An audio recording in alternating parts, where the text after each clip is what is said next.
Assalamualaikum warahmatullahi wabarakatuh.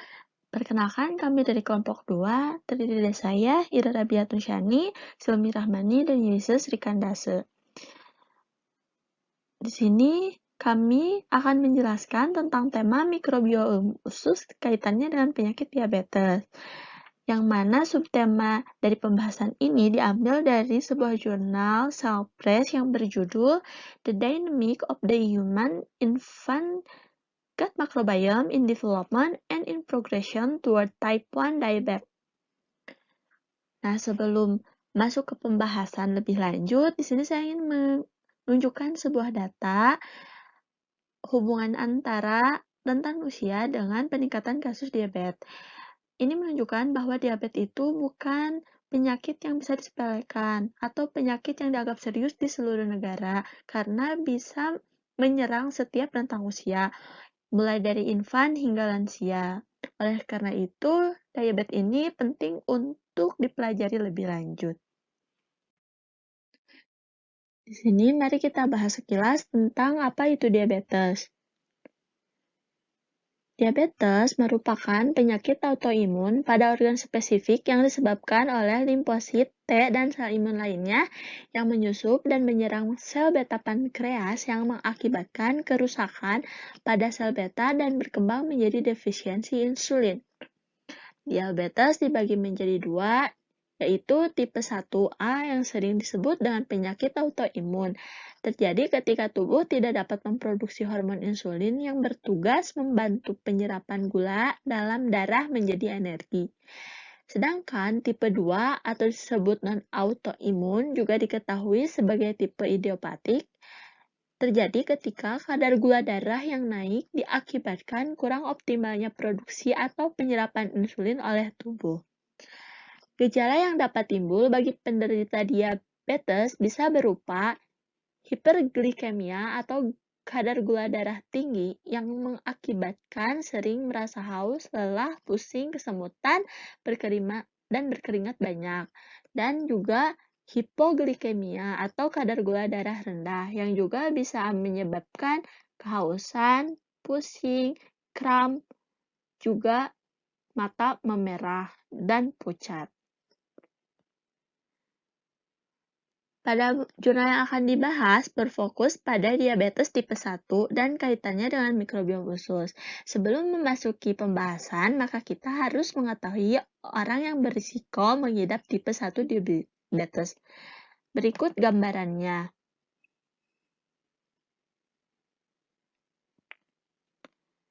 Individu yang memiliki keluarga inti dengan diabetes tipe 1 lebih berisiko menderita penyakit yang sama. Hal ini diduga terkait dengan gen HLA yang berfungsi menghasilkan protein untuk sistem kekebalan tubuh. Meskipun dapat menyerang segala usia, diabetes tipe 1 ternyata lebih rentan terjadi pada anak-anak. Risiko diabetes tipe 1 menurut HLA dan status riwayat keluarga tingkat pertama ditunjukkan pada grafik ini. Risiko dikelompokkan berdasarkan HLA pada bayi yang tidak memiliki riwayat keluarga tingkat pertama ditunjukkan pada warna hijau muda, bayi yang memiliki satu kerabat tingkat pertama dengan diabetes tipe 1 berwarna oranye, dan bayi yang memiliki beberapa kerabat tingkat pertama dengan diabetes tipe 1 berwarna merah anggur. Ternyata, risiko tinggi HLA mencakup keberadaan genotip HLA DR3, DR4, DQ8, dan HLA DR4, DQ8, DR4, DQ8. IBD identik dengan keturunan dari saudara kandung yang terkena saudara kandung TID. Diabetes yang lebih rendah menunjukkan proporsi yang sesuai dari kasus pasien dengan diabetes tipe 1 yang diidentifikasi oleh HLA. Di sini bisa dilihat di warna hijau, dia resikonya lebih rendah dibandingkan dengan bayi yang memiliki kekerabatan tingkat 1 yang berwarna oranye dan juga yang warna ungu. Akan tetapi yang warna oranye di sini ada pengecualian di mana bayi kembar itu lebih beresiko dibandingkan dengan bayi normal, walaupun mereka memiliki kekerabatan. Dan bayi kembar bisa lebih beresiko juga dibandingkan dengan kekerabatan yang sangat erat. Di sini bisa dilihat pada kurva oranye ini dan dibandingkan dengan kurva yang ungu ini. Yang ini lebih rentan jika dibandingkan yang sebelah sini, seperti itu. Kembali ke topik utama. Lantas apa hubungannya mikrobiota dengan pengidap diabetes? Seperti yang telah kita ketahui bahwa mikrobiota usus dapat mempertahankan kondisi dinamis dan homeostatis pada pencernaan. Tentu akan terjadi gangguan jika terjadi disbiosis pada sel usus sehingga akan berpengaruh pada keanekaragamannya. Faktor lingkungan memodulasi mikrobiota usus dan berpotensi berkontribusi pada penderita penyakit diabetes tipe 1. Faktor-faktor tersebut bisa berupa asupan makanan, penggunaan antibiotik, obat-obatan seperti hormon, bahkan air minum pun bisa berpengaruh. Contoh nyatanya adalah kelebihan gula dan lemak akan menyebabkan disbiosis mikrobiota usus, terutama Bifidobacterium. Nah, di sini ada ilustrasi perbedaan usus orang normal dan usus penderita autoimun. Pada orang normal, diketahui bahwa jumlah Firmicutes lebih banyak dibandingkan dengan Bacteroides. Di sini juga terjadi hubungan sinergis yang menguntungkan antara jamur, bakteri, dan bakteriofag. Juga relung terbatas untuk patobion, sehingga tidak bisa mendapatkan nutrisi dan ruang. Produksi SCFA juga meningkat.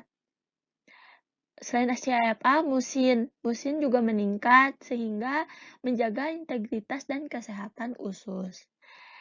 Selain itu, pada epitel juga terjadi regenerasi yang sesuai pada usus. Adanya pengangkutan antigen asing dan molekul yang dikendalikan. Juga pengaturan rangsangan inflamasi yang terkendali. Di sini juga diketahui presentasi normal antigen asing dan pemeliharaan terhadap toleransi diri sehingga dapat mengembangkan kekebalan yang optimal. Sedangkan pada usus yang disbiosis terjadi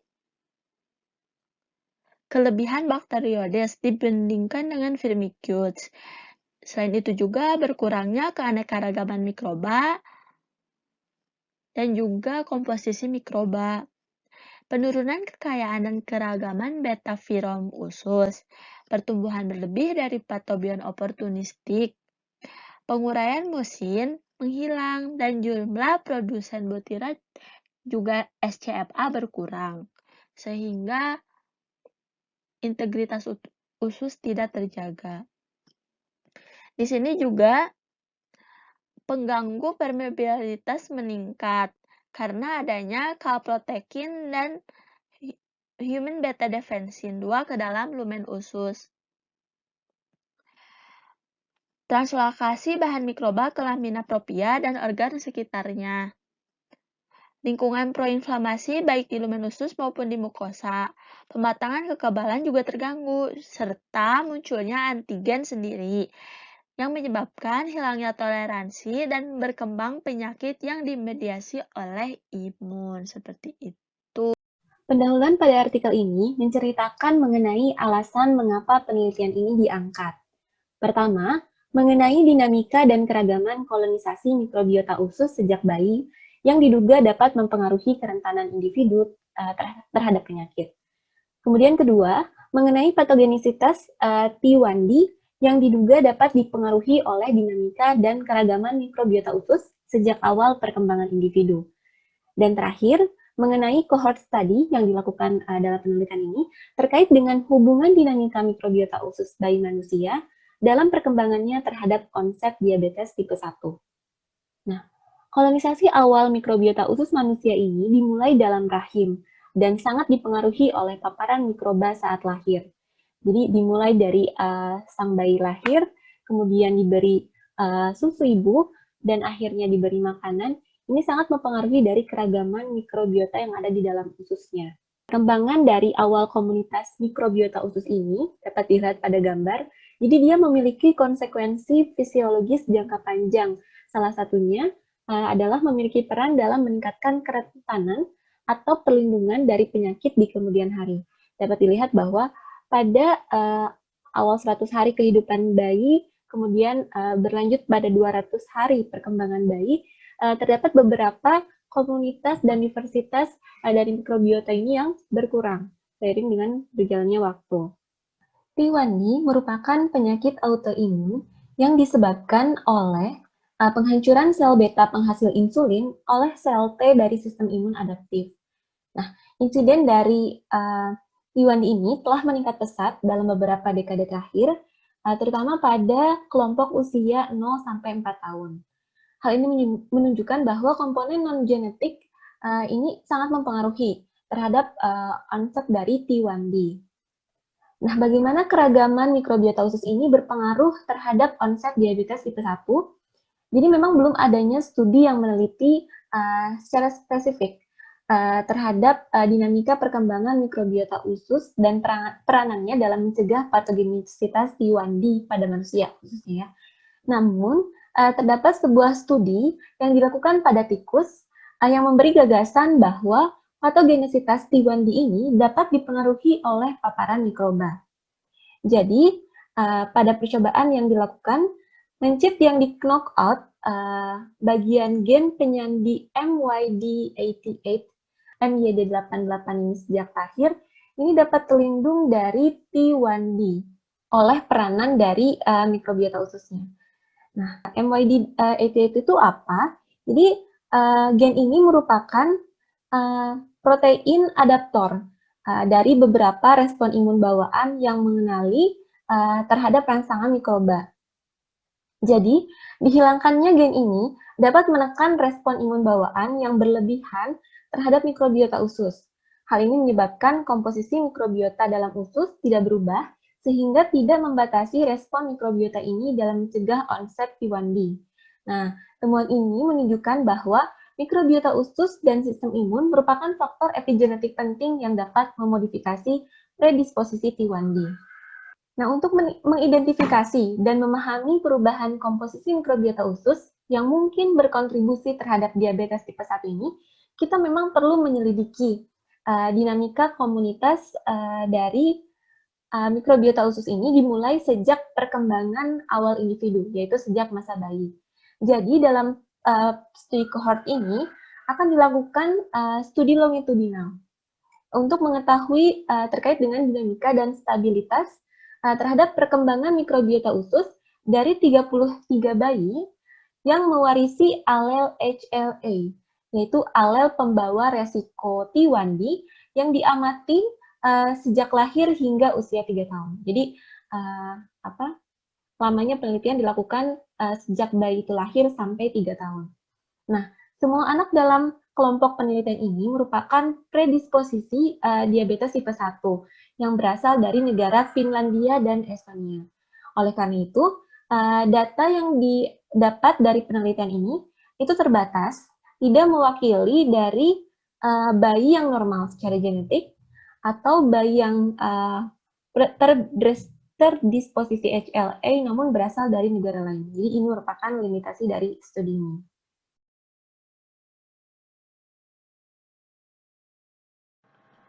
Selanjutnya, saya akan mempresentasikan bagaimana penelitian ini dilakukan.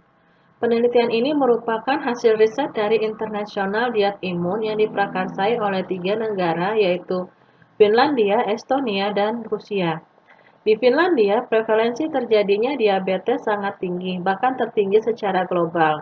Estonia, prevalensi terjadinya autoimun berkembang dengan sangat pesat. Rusia, kedua penyakit tersebut sangat jarang terjadi. Menurut data, tipe 1D berasosiasi dengan antibodi antara lain insulin autoantibodies, glutamic acid dekarboksilasi antibodies, insert antigen 2 antibodies, dan gene transporter 8 antibodies. Pada studi kelompok, mereka mendapatkan bayi yang lahir di bulan September tahun 2008 dari Finlandia terdapat 27 bayi dan dari Estonia dapat 6 bayi. Sehingga total sampel untuk penelitian ada 33 orang bayi. Bayi tersebut diamati perkembangannya secara klinis selama 3 tahun. Pada saat lahir, bayi tersebut langsung dicek tes tali pusat untuk mendeteksi munculnya HLA-DRDQ yang menunjukkan adanya kemungkinan T1D. Data klinis juga dikumpulkan setiap bulannya, berupa jika terjadi infeksi, penggunaan obat-obatan, pemakaian antibiotik, dan mengumpulkan sampel feses setiap bulannya. Untuk sampel serum, mereka mengambilnya dari setiap bayi per 3 bulan dimulai dari hari kelahiran 0 bulan hingga bulan ke-36 atau 3 tahun. Kemudian sampel disimpan pada suhu minus 80 derajat Celcius untuk dikirim ke Broad Institute untuk menganalisa DNA-nya dengan DNA-Stud minikit dari Qiagen. Sampel feses dianalisis metagenomnya berdasarkan 16 sRNA.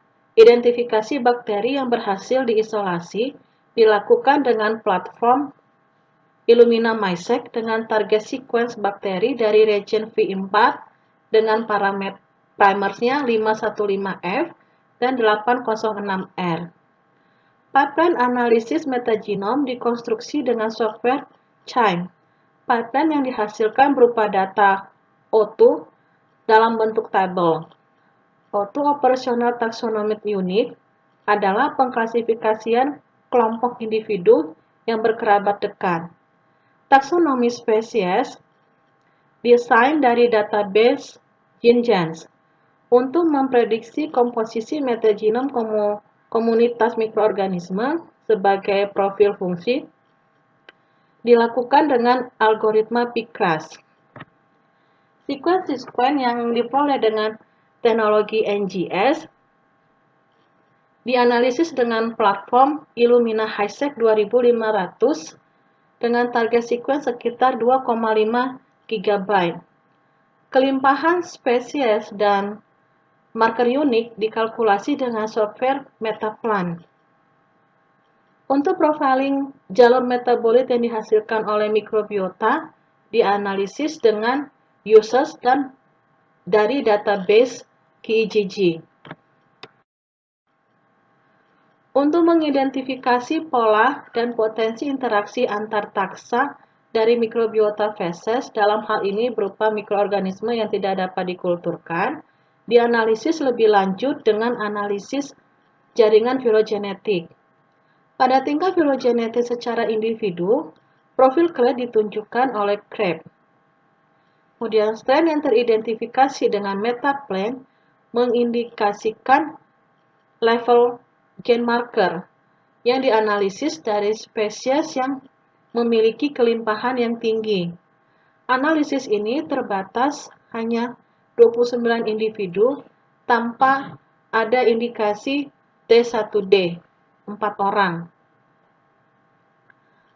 Fekal bayi untuk mendeteksi tingkat keberadaan beta defensi 2 HBD2 dideterminasi dengan ELISA.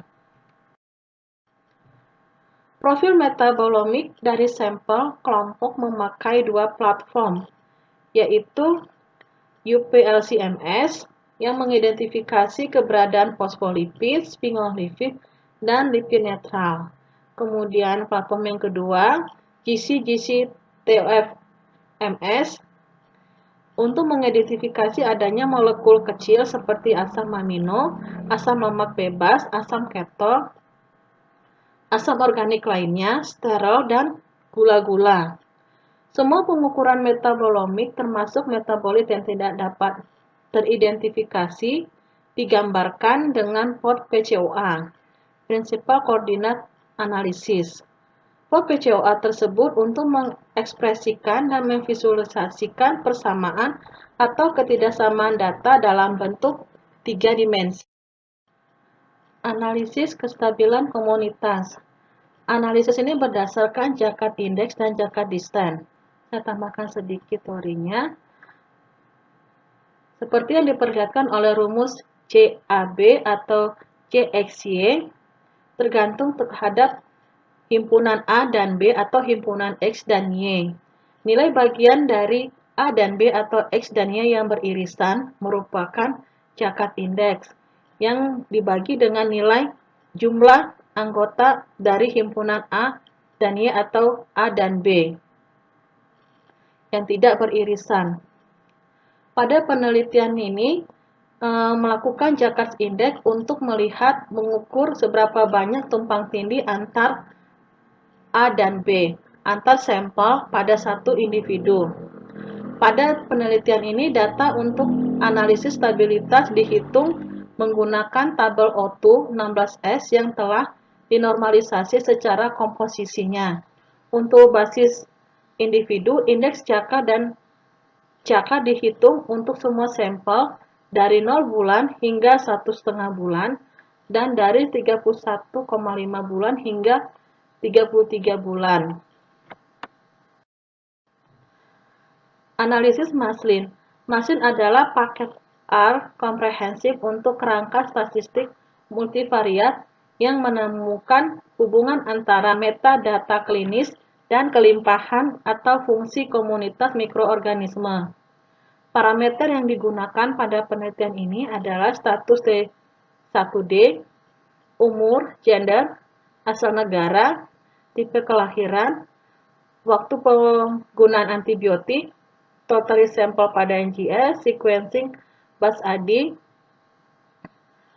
pemakaian dan menghentikan breastfeeding, solid food, telur, ikan, soya, gandum, barley, buckwheat, dan millet. Masih dengan tandem chain, kita dapat mengetahui karakteristik mikroorganisme, heat map, diversity, dan autoprofile. Alpha diversity dari 16S dikonstruksi dari software chain. Di sini saya menambahkan gambaran sedikit tentang alpha diversity. Alpha diversity untuk menunjukkan berapa banyak taksa dalam sebuah sampel. Dalam penelitian ini, alpha diversity diambil per individu atau per bulan dari setiap sampelnya. Taksa tidak dibandingkan antar individu. Taksa hanya dibandingkan berdasarkan bulan dan tahun koleksi sampel dari setiap individu. Selanjutnya, saya akan menjelaskan tentang hasil penelitian dari jurnal ini. Di mana yang pertama yaitu karakterisasi dari mikrobiota usus pada bayi dengan ditunjukkan dengan longitudinal cohort.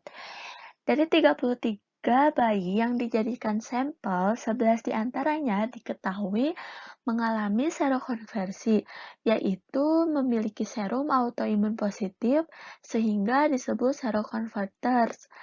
Dan seiring waktu pengamatan, 4 diantaranya seroconverters mengidap T1D. Bisa dilihat pada gambar, di mana titik merah ini menunjukkan non-converters, warna hijau ini menunjukkan seroconverters, dan perkembangan serum autobody-nya bisa dilihat di sini terbentuk sekitar di atas 250 hari. Sedangkan pada pengidap T1D ini berkembang di atas 500 hari. Sehingga bisa disimpulkan bahwa pembentukan serum autoantibody positif itu memerlukan waktu. Seperti yang telah disebutkan sebelumnya, pengamatan ini memang dilakukan selama 3 tahun. Nah, selanjutnya setelah diketahui penyebaran invasi mikroba, dilakukan analisis metabolomik serta lipidomik yang akan dibahas pada berikutnya.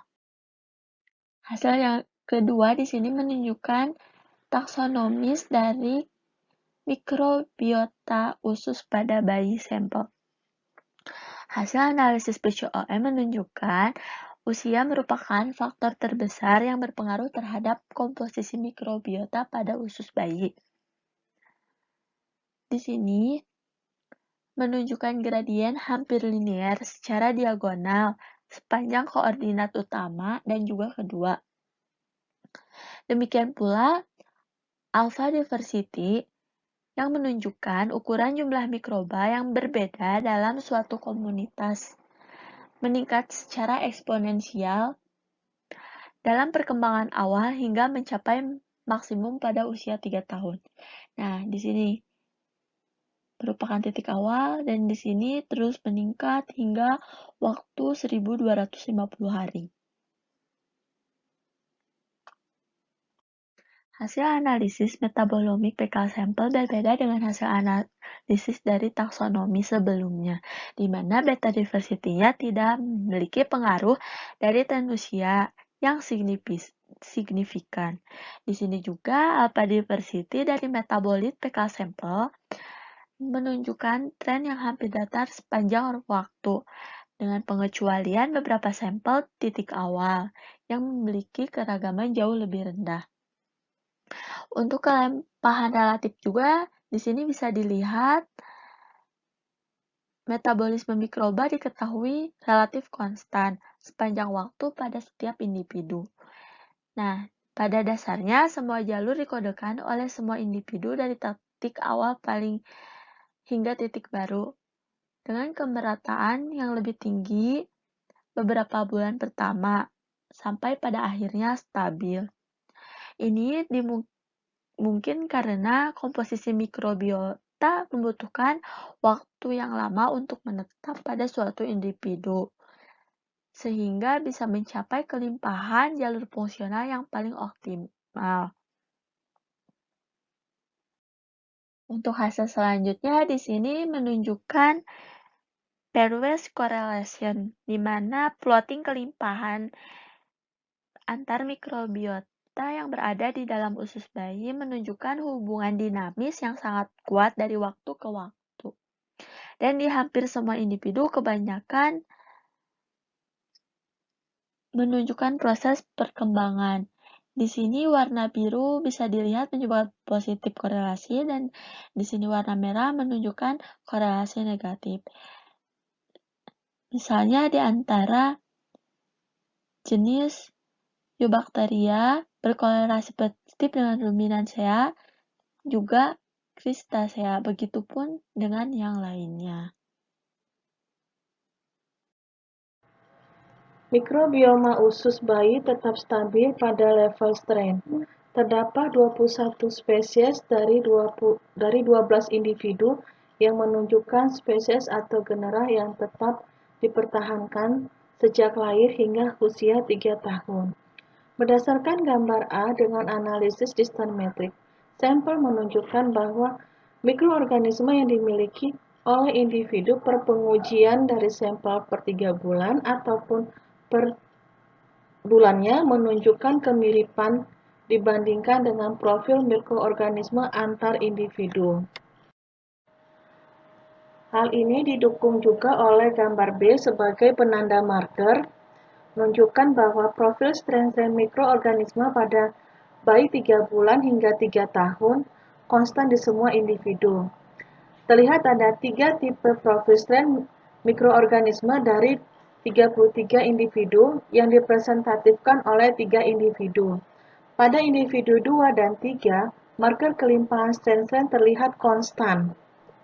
Sedangkan pada profil strain marker pada individu pertama, terlihat adanya shift atau pergeseran profil.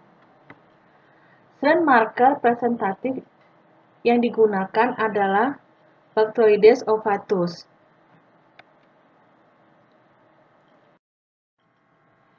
Indeks Charcot mengikuti garis hitam asimptot dengan nilai 0,1 yang menunjukkan 10% strain bakteri masih dipertahankan di usus bayi sejak lahir hingga usia 3 tahun.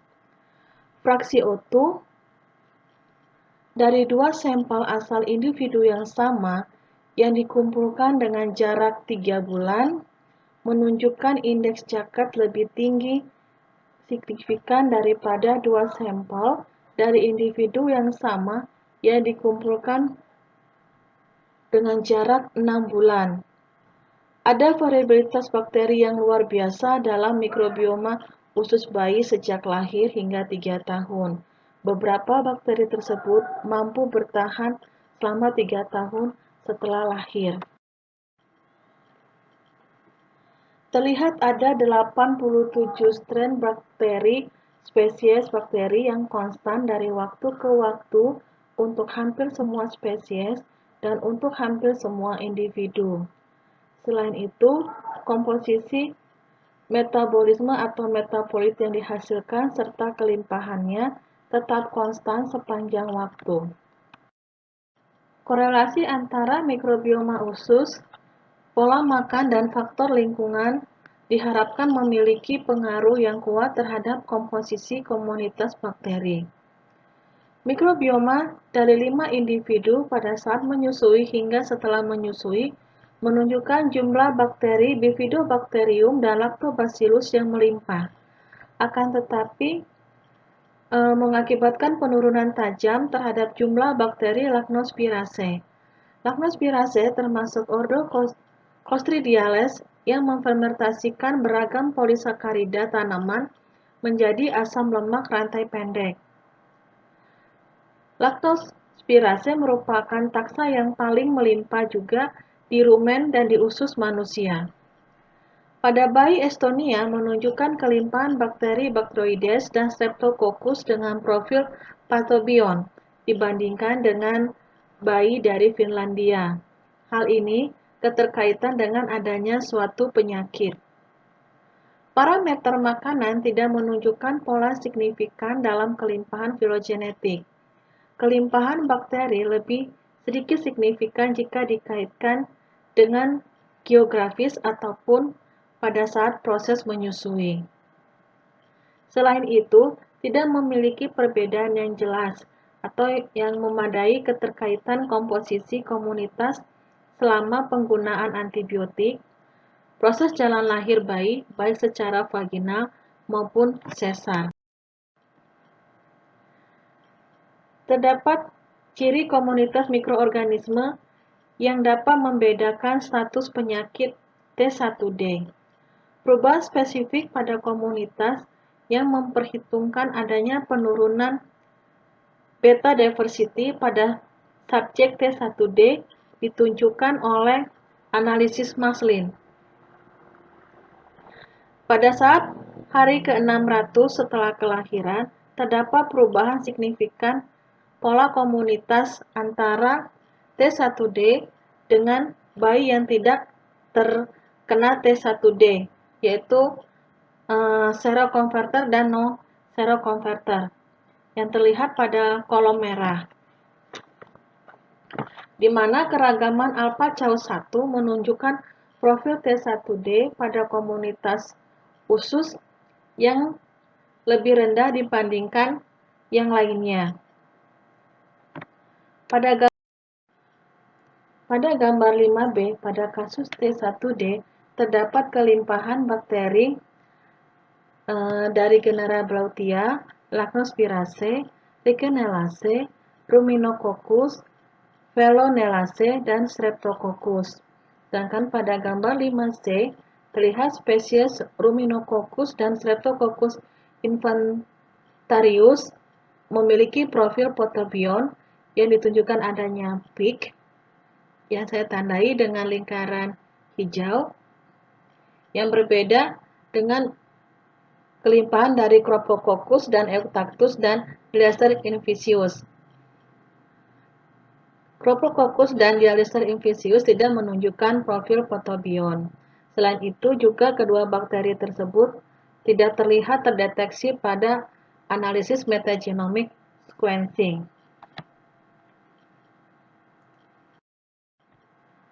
Adapun perubahan status kelimpahan mikroorganisme terkait jalur metabolisme berkolerasi terhadap kasus T1D.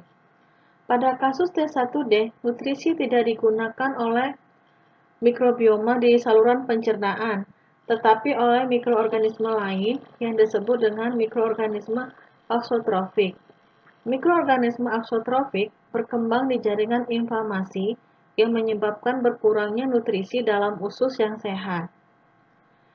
Tipe serokonversi dan non-konversi memiliki kemiripan pola, dan tipe serokonversi memiliki tingkat kelimpahan mikroorganisme maupun model metabolisme yang mirip dengan non-serokonversi dan berada posisi di tengah. Serokonversi lebih mirip dengan non-konversi daripada kasus T1D. Selain itu, pada T1D terjadi peningkatan sistem transport gula yang bersifat multiple pada penggunaan gula D-galaktose, D-silosa, L-arabinosa, D-glukosa, dan D-manosa. Selain itu terjadi penurunan proses biosintesis untuk menghasilkan sejumlah asam amino. Pembahasan pertama terkait bagian discussion pada artikel ini meninjau mengenai hubungan antara diversitas taksonomi mikrobiota, komposisi metabolit mikrobiota, dan jalur metabolismenya. Seperti sudah dijelaskan pada hasil penelitian, bahwa meskipun terdapat variasi yang besar dalam komposisi taksonomi mikrobiota antar individu atau tiap individu dari waktu ke waktu, namun hanya sedikit variasi komposisi metabolit yang dihasilkan oleh mikrobiota. Dan juga hampir tidak ada variasi dalam jalur metabolisme. Gambar ini merupakan ilustrasi dari studi longitudinal yang dilakukan oleh penulis artikel. Sama seperti penjelasan sebelumnya, bahwa keragaman taksonomi mikrobiota ini sangat tinggi selama perkembangan bayi. Namun, komposisi metabolit yang dihasilkan mikrobiota dan jalur metabolisme dari mikrobiota ini cenderung konstan selama perkembangan bayi. Temuan pada penelitian ini sesuai dengan hasil publikasi proyek mikrobiota manusia pada tahun 2012, khususnya mengenai stabilitas jalur metabolisme mikrobiota. Jadi dapat dilihat pada gambar, hasil proyek tersebut menunjukkan adanya stabilitas dalam jalur metabolisme mikrobiota pada seluruh individu yang menjadi subjek penelitian. Jadi dalam hal ini adalah orang dewasa sehat. Jadi, meskipun terdapat variabilitas yang tinggi dalam keragaman komposisi taksonominya, namun jalur metabolismenya, jadi jalur metabolisme antar individu ini tetap stabil. Hal ini diduga karena jalur fungsional bakteri ini tetap sama dari sejak lahir. Pada hasil analisa lintasan taksonomi, terlihat korelasi antar beberapa taksonomi dari mikrobiota.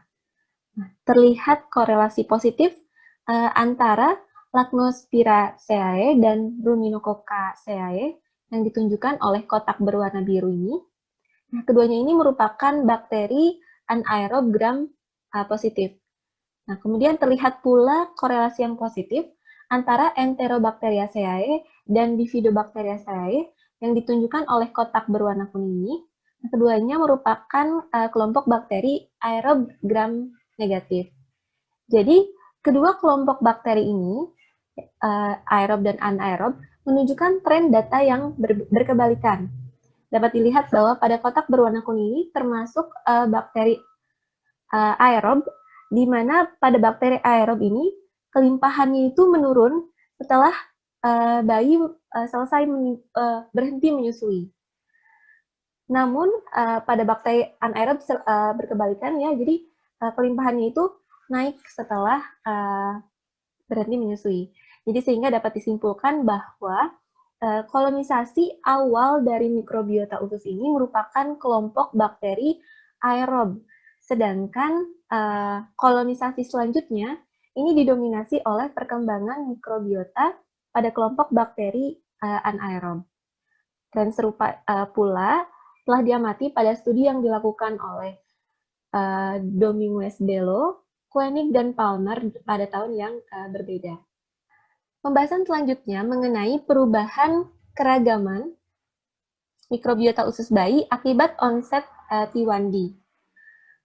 Jadi pada studi yang lain disebutkan bahwa penurunan keragaman mikrobiota ini hanya terjadi pada kelompok anak yang memiliki T1D progresor. Jadi sedangkan kelompok yang hanya mengalami serokonversi ini tidak terjadi penurunan keragaman mikrobiota usus. Studi kohort yang dilakukan pada penelitian ini menunjukkan tren hasil yang serupa.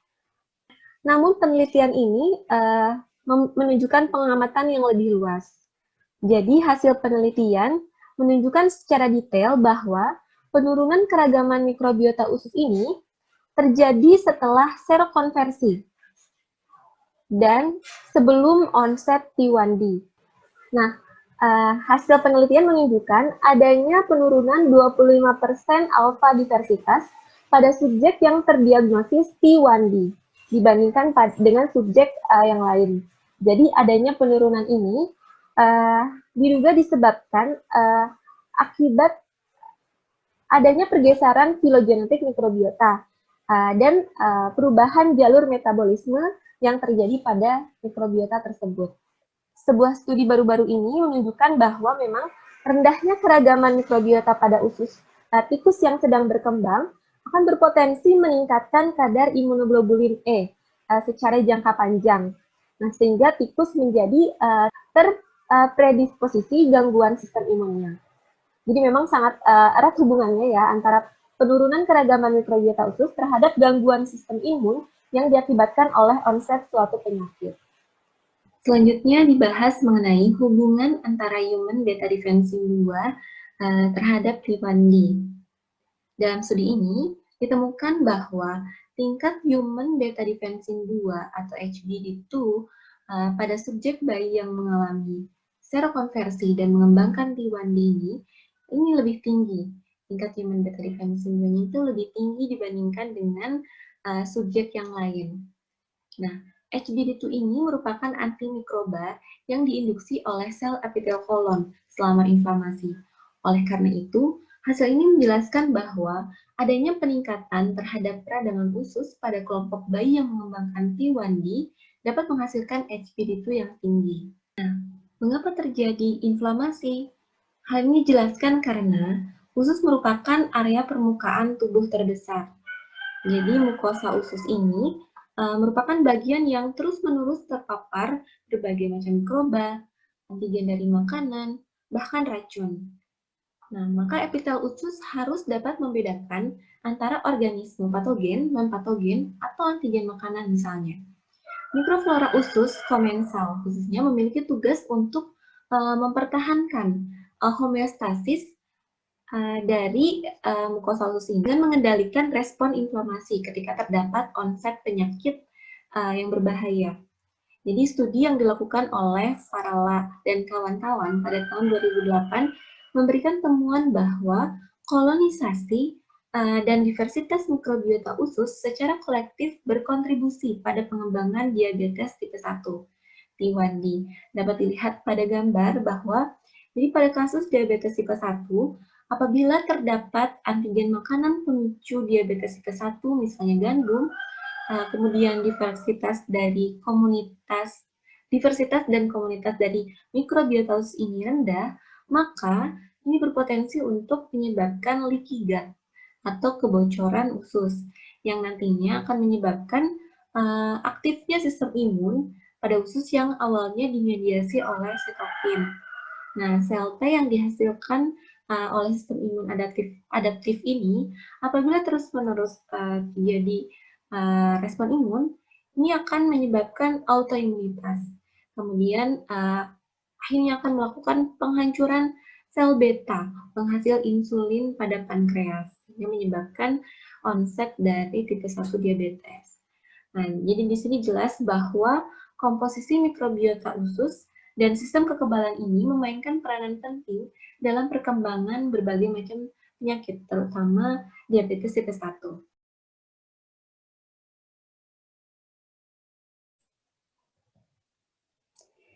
Ya, kesimpulan dari artikel penelitian ini menyebutkan bahwa hasil cohort study berhasil mengidentifikasi tren perkembangan mikrobioma usus pada bayi manusia yang berpengaruh terhadap onset diabetes tipe 1 sejak awal perkembangannya, khususnya yang diamati dari subjek yang memiliki T1D progresor atau serokonvertor maupun subjek yang tidak memiliki T1D progresor atau non-konvertor. Nah, beberapa hasil penelitian yang teramati, kelompok dari strain mikrobiota usus stabil di dalam suatu individu selama masa perkembangan bayi. Kemudian, keragaman komposisi metabolit, seperti dilihat pada grafik, dan kelimpahan dari jalur metabolisme oleh mikrobiota usus ini tetap konstan selama masa perkembangan bayi. Kemudian, terjadi penurunan keragaman mikrobiota usus yang diamati pada subjek yang memiliki T1D progresor. Nah, timbulnya dari onset diabetes tipe 1 ini diawali dengan peningkatan inflamasi yang sangat terkait dengan organisme, juga beberapa jalur metabolisme dan respon imun.